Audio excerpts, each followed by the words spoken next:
urugendo rw'indege rero ni kimwe mu bitera amatsiko menshi ku batarukora,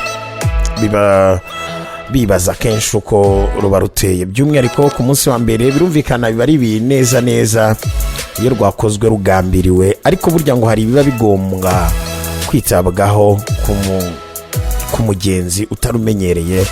Mbere y'uko indege yaguruka ikerekeza abagenzi iyo bagana, hari byinshi bibanza gusuzumwa bitandukanye. Buriya nuko wafata urugendo rw'imodoka usanga umuntu ahabwa itike, ubundi imodoka yaza akicaramo rwose akigendera. Ku kibuga cy'indege rero hari inzira nyinshi umugenzi anyuramo mbere yo kwicara mu ndege. Ku batabimenye rero birumvikana ko atahita abyibwira atabisobanukiwe. Urubuga Alternative Airlines rugaragaza ko umugenzi uteza indege bwa mbere akwiye kubanza kugenzura niba indege iri umutware ihari. Ibyo bikorwa nyuma kuba yaguze itike, akanyura kuri application cyangwa se urubuga rwa sosiyete yaguze itike, akareba ko indege iri umutware ihari. Umugenzi akwiye kugera ku kibuga cy'indege mu gihe gikwiye. Hatangwa inama ko umugenzi udafite imizigo isakwa akwiye kuhagera mu minota 60 mbere y'uko isaha yo guhaguruka kw'indege igera. Ufite imizigo akahagera byibura mu minota 90. Icyakora ngo ku ngendo mpuzamahanga yagakwiye kuhagera mbere h'amasaha 2. Nanone kandi umugenzi ugiye gukora urugendo rw'indege bwa mbere ngo abakwiye gusobanukirwa ubwoko bw'imizigo ijyanwa mu ndege n'amabwiriza yigenga. Ubusanzwe iyo mizigo ibarwa mu byiciro 3 birimo ibikwa kure ku buryo umugenzi atemerewe kuyigeraho mu gihe indege itaragera iyijya. Hari ibikwa hafi y'abagenzi niyo yicarana nka telefone cyangwa se mudasobwa.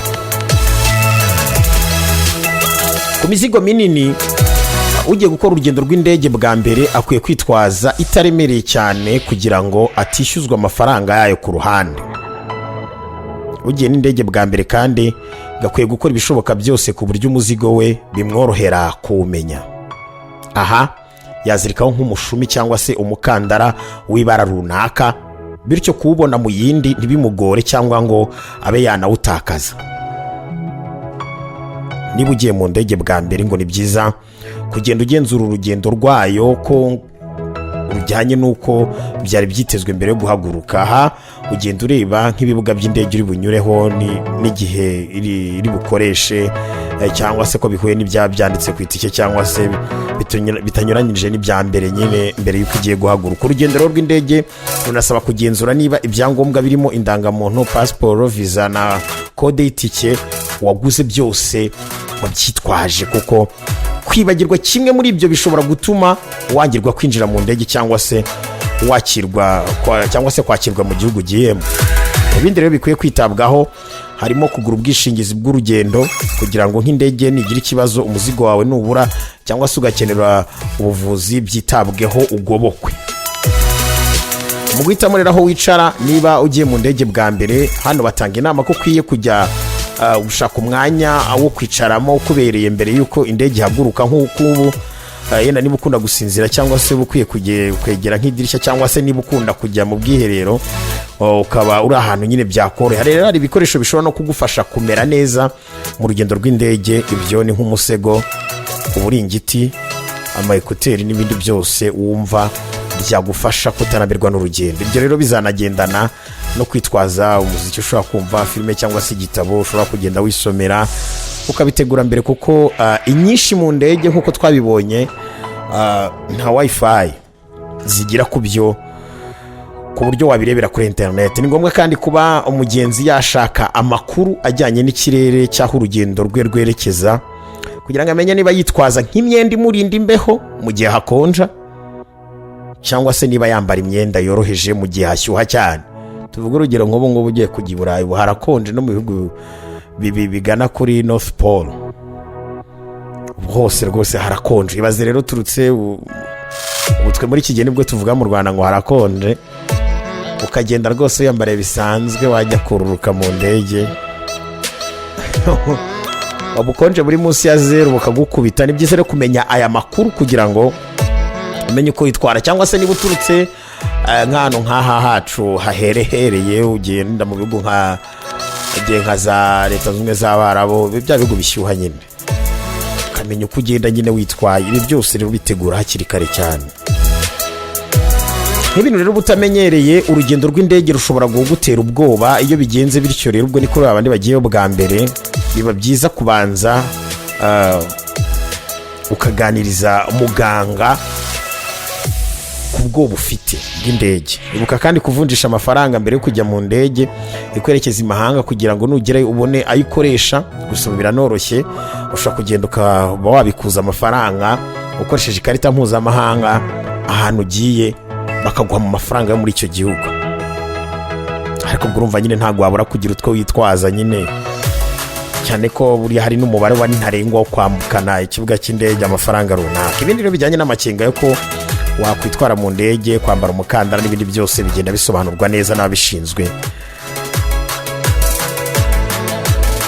bakakwereka rwose ibingibi ni inshingano zabo. Hakaba rero n'ubundi bumenyi rusange ugomba kugira bushobora no kugufasha nanone mu buzima busanzwe. Hakaba n'ibindi bintu ubona buri munsi mu ndege ariko ukaba utazi n'impamvu yabyo. Akenshi ujya ubona intebe z'ubururu. Ese wari uzi impamvu indege hafi ya zose zigira intebe zifite ibara ry'ubururu bujya kwijima gake? Impamvu nta yindi, abahanga mu by'amabara bavuga ko ibara ry'ubururu ritera akanyamuneza mu ndege. Na babandi rero baba babuze amahoro kubera gutinya ingendo zo mu ndege zo mu kirere ngo rituma bumva batekanye. Indi mpamvu ituma mu ndege bashyiramo intebe zitwikirije ibitambaro by'ubururu bujya kwijima nuko ritagaragaza ibizinga cyane, kandi nk'andi mabara yose usanzwe uzi. Dore ko mu ndege batanga n'amafunguro n'ibinyobwa rero bishobora kumenekaho bya hato na hato, aho ugasanga haranduye. Ariko buriya bara burya ubururu bwijimye buhisha ibintu nk'ibyo. Hari agapapuro kakwinjiza mu ndege kitwa boarding pass. Iyo ugiye kwinjira mu ndege hari agapapuro kaba gafatanye n'itike baca bakakaguha kugira ngo ukerekane ugeze ku muryango wayo, bakita boarding pass. Igihe rero usoje urugendo rwawe, ni ukuvuga usohotse mu ndege, ako gapapuro ntugomba kukajugunya aho wiboneye hose, kuko kaba kariho amakuru y'ingenzi akwerekeyeho urugendo, nk'amazina yawe, amakuru arebana n'ingendo ukunze gukora n'ibindi byinshi bitandukanye. Muri iki gihe ikoranabuhanga ryateye imbere, ni nako ubugizi bwa nabi rishingiyeho nk'uko nabibabwiraga, nabwo bugakomeza kuvumbura amayeri atandukanye. Ushobora kujugunya nk'ako gapapuro kagatoragurwa n'umuntu ufite umugambi mubi kuri wowe, akaba yamenya gahunda y'ingendo zawe, cyangwa akaba yahindura umwanya baba baguteganyirije mu ndege. Niba rero usoje urugendo rwawe mu ndege, ako gapapuro wikajugunya ahantu rusange, ahubwo gatahane ugende ugacagagure ku buryo ntawe ushobora kumenya ibyanditseho. Ubwo aho ngaho tunaburira babandi bafotora, ugasanga agiye gufata indege, niba za excitement zo gusangiza ibintu ku mbuga nkoranyambaga, ibintu byose ubonye ugasanga yatike n'agapapuro na information byose urafotoye ushyize ku mbuga nkoranyambaga. Birasekeje. Twagiye mu gihe cyo kwinjira mu ndege rero, niba barangije kureba ko ibyangombwa byawe by'urugendo byuzuye, wabyujuje neza, bakakureka ugatambuka, nta mpamvu yo kugenda usiganwa aho hari umuntu uri bwicare ngo uri ukwicare mu mwanya, cyangwa se aho indege ishobora kugenda isaha yo guhaguruka itageze. Abantu bamenyereye iby'ingendo cyane cyane zo mu ndege, usanga aribo bazi ibanga ryo kwinjira nyuma kubera iyi mpamvu. Ntibarushywa no guhagarara ku murongo cyangwa se ngo bagende babyigana n'abashaka kwinjira mu ndege mbere. N'ubundi itike iba yanditseho umwanya wawe, udashobora gufatwa n'undi kabone niyo yaba yagutanze kwinjira mu ndege. Ni byiza rero nyine ko winjiramo witonze, nta hubu, nta bwoba, ntaki. Hano rero harahashyirwa, twabonye nyine uburyo butandukanye imizigo, ibyiciro biba birimo. Harahashyirwa imizigo yo mu ntoki cyangwa se ama handbag. Ku rundi ruhande ariko, niba ufite nk'ivarisi cyangwa se igikapu ugomba kwinjirana mu ndege, ushobora kuzarira ugasanga ahagenewe imitwaro hafi ya hose hamaze kuzura, bikagusaba ko umuzigo wawe ushyira ahantu hatekanye, hategeranye n'intebe wicayeho. Icyo gihe rero ugomba gutegereza ko abandi basohoka kugira ngo ubashe kugera aho washyize umuzigo wawe. Urumva ko ari ibintu byinshi cyane. Hari inyuguti ya E ya S SSS cyangwa se S ku rupapuro nko rwo kwinjira mu ndege ya boarding pass nakubwiraga. Niba boarding pass yawe yanditseho S zigera kuri enye cyangwa se S imwe, ujye witegura gusakwa mu buryo budasanzwe. Ariko hari n'igihe mu mwanya w'izo nyuguti haba hariho akandi kamenyetso kereka ababishinzwe ko umuntu ugiye kwinjira mu ndege agomba gusakwa mu buryo bwihariye, yaba wowe ubwawe n'umuzigo wo mu ntoki. Kimwe mu bigenderwaho rero kugira ngo uhabwe izo nyuguti ni igihe ufite itike yo kugenda gusa, iyo bita one way reservation, cyangwa se waguze itike ukishyura mu ntoki wishyuye cash. Ariko hari n'igihe bishobora no kukuba bagendeye ku bindi ngo bakeka gusa, ukamenya ko niba izo nyuguti ziri kuri boarding pass yawe bivuze ko ugomba gusakwa birenze iby'abandi. Ikindi kijya kigira abantu ni nk'umwuka wo mu ndege, kijya gicanga abantu. Waruzi ko bura mu ndege hamo umwuka ufasha abantu guhumeka, ariko ukaba watuma hari abatumva uburyohe bw'amafunguro ku kigero cya 30%. Ibi rero ngo biterwa n'ubucucike cyangwa se pressure bw'umwuka indege ikwirakwiza mu bagenzi kugira ngo babashe guhumeka, kuko ibifunganye kandi badashobora gufungura amadirishya wabona akayaga. Ubwo ni ya pressure nyine y'umwuka babongeyemo. Uwo mwuka rero utuma umuntu atabasha kumva uburyohe bw'amafunguro, ibirungo, umunyu n'isukari nk'uko bisanzwe. Ari nayo mpamvu mu ndege baguha amafunguro aherekejwe n'umunyu, isukari n'ibindi birungo ku ruhande kugira ngo wongeremo. Nyamara hari uburyo busanzwe wakoresha bukagufasha muri icyo kibazo. Niba wumva nyine hari biri kukujena, hari ukwambara ibyumviro cyangwa se ama headphone. Ubushakashatsi bwakozwe n'ikinyamakuru The Guardian muri 2021 ku bantu bakunze kugenda mu ndege bugaragaza ko iyo umuntu arimo kumva indirimbo cyangwa se ibindi yahisemo, bituma tumva amajwi yo hanze, muri we yumva atuje, akarangazwa n'ibyo arimo kumva gusa, bityo n'imyanya yo mu kanwa ahagana munsi y'amatwi ituma umuntu aryoherwa, igakomeza gukora neza. Ikindi kidasanzwe ugomba kumenya nuko ni ku ifunguro ry'abapilote. Waruzi ko buranga abapilote b'indege babiri bahabwa amafunguro atandukanye iyo bari mu kazi. Impamvu nta yindi ni ukugira ngo niba hari ifunguro rihumanye, bombi ritabatera ikibazo icyarimwe, akabura ukomeza gucungana n'ikirere. Iyo bombi bashegeye kurya bimwe, icyo gihe umwe arareka mugenzi we akabanza agacaho umwanya munini kugira ngo uwariye mbere amenye neza niba amafunguro atekanye. Se nawe baze bamugani bombi bare nk'ibiryo bihumanye bikaba ikibazo. Birumvikana cyane. Ikindi n'umwanda wo mu ndege. Buriya ushobora kwibaza ko ahantu haba umwanda cyane mu ndege ari hahandi ho kwicarwa mu bwiherero, ariko ngo ntabwo ariko bimeze, kuko abakozi bo mu ndege bagenda basukura buri kanya. Ahantu buriya ngo haba umwanda cyane ni ku ntebe, aho umuntu yegereza umutwe ku twuma dufunga umukandara, umutekano, aho batereka amafunguro mu dufuka two ku ntebe, n'ahandi hose hagerwa n'intoki z'abagenzi. Burya ngo abakozi bo mu ndege nta mwanya babona wo guhanagura aho hantu hose buri kanya. Ibyiza ni ukwitwaza umuti wabigenewe, akaba wowe uwihanagurira mu buryo bw'umutekano wawe. Katugene Stajit ndaza kugaruka bwo n'ibindi bibazo n'andi matsiko benshi muba mufite, tugenda tubiganiraho nk'ibisanzwe. Murabizi ko ubumenyi n'injyana byose bijyana.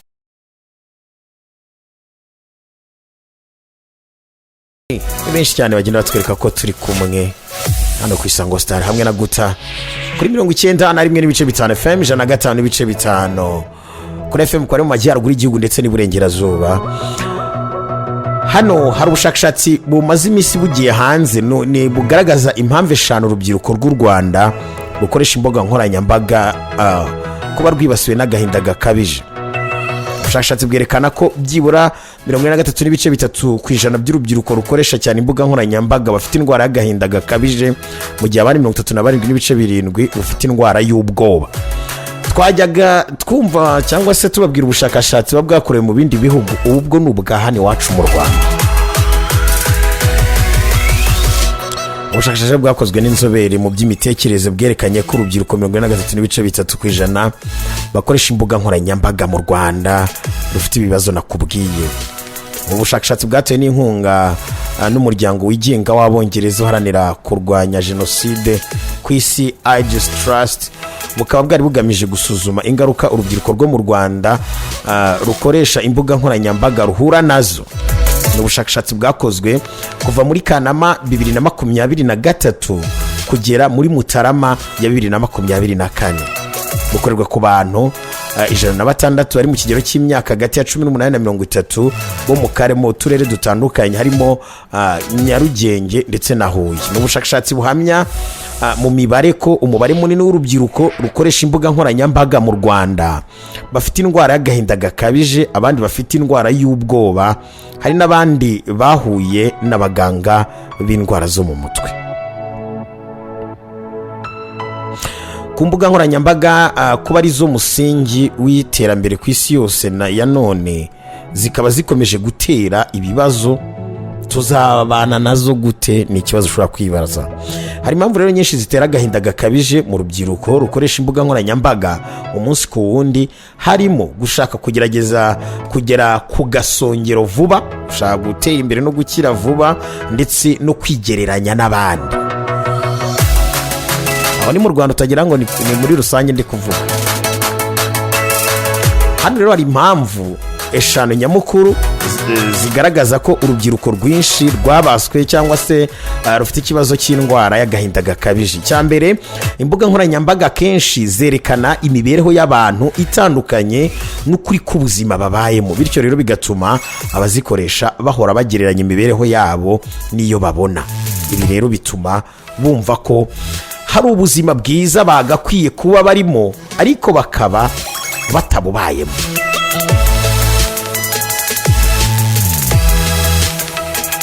Hakaza ku mwanya wa kabiri ihohoterwa ryo kuri internet. Buri muntu wese afite uburenganzira bwo gukoresha imbuga nkoranyambaga no kwandika ibyo yifuza. Nyamara nubwo izi mbuga nkoranyambaga zitaremewe gukomeretsa cyangwa se kubwira n'abundi muntu, benshi mu rubyiruko bazikoresha nk'intwaro yo kwihorera ku muntu cyangwa se kumwangisha abandi. Ibi biraza bigatera indwara y'agahinda gakabije mu rubyiruko bitewe n'ibyo babwirwa. Urugero rwa hafi, umuntu ashobora gushyira nk'ifoto ye ku mbuga nkoranyambaga bakamubwira ko atari mwiza, bityo bikamukomeretsa mu marangamutima ye, agatangira kugira agahinda gakabije kuko abantu batamubonyemo ubwiza bwe yumva gafite.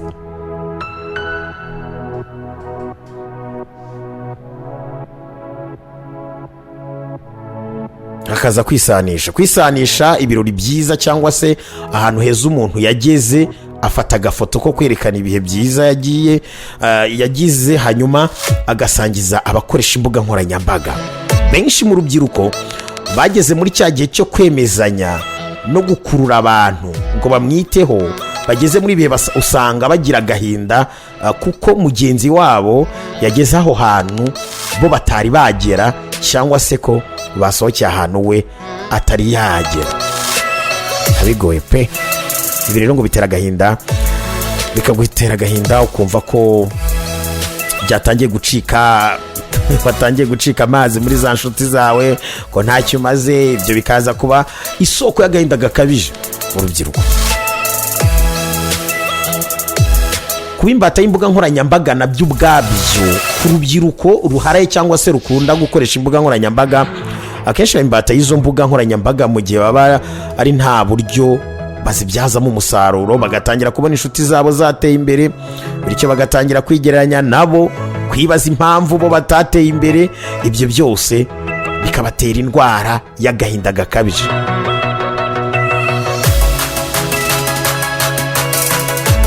Ikindi, hariho tutakwibagirwa n'amakuru ayobya. Benshi mu rubyiruko bakunda byacitse, kandi iyo byacitse akenshi iyo byacitse akenshi ikaza atari iyo kwizerwa ndetse nta nyungu rusange ibafitiye, ahubwo ari iyo kubangiza cyangwa se kubayobya.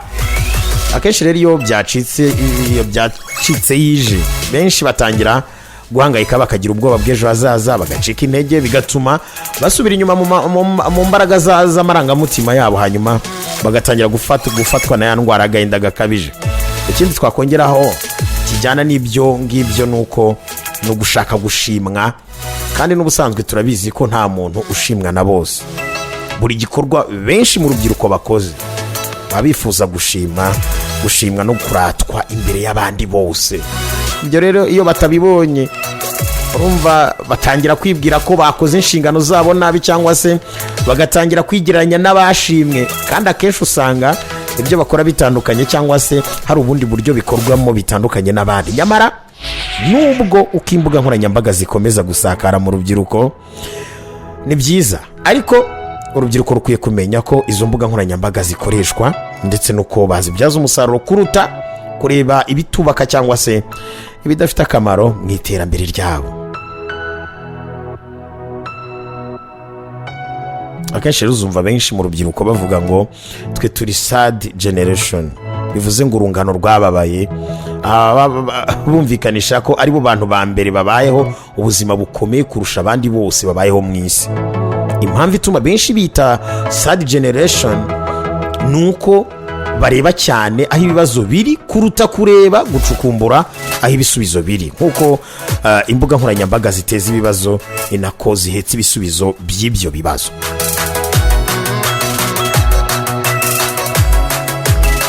Bimwe mu byatuma agahinda kagabanuka mu rubyiruko rwa none, nk'uko abahanga babigaragaza, ni ugushaka kwigira ku mbuga nkoranyambaga cyane kuruta gushaka gutwikiraho, kuvuga ibidakwiye, kwigishwa no kuganirizwa ku mikorere y'imbuga nkoranyambaga, ndetse no gushyiraho igihe cyagenwe cyo gukoresha izi mbuga nkoranyambaga.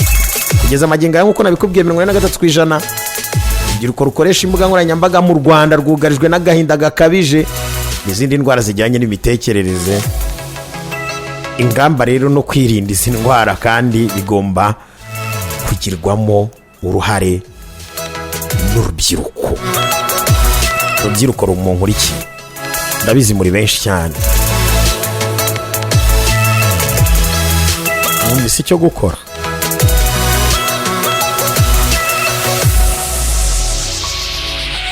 Cyangwa nkomeze nongeze volume. Turacyari kumwe, of course, ni Gutaman Guta. Ikiganiro Isango n'injyana za weekend, ubumenyi n'injyana birajyana, nta handi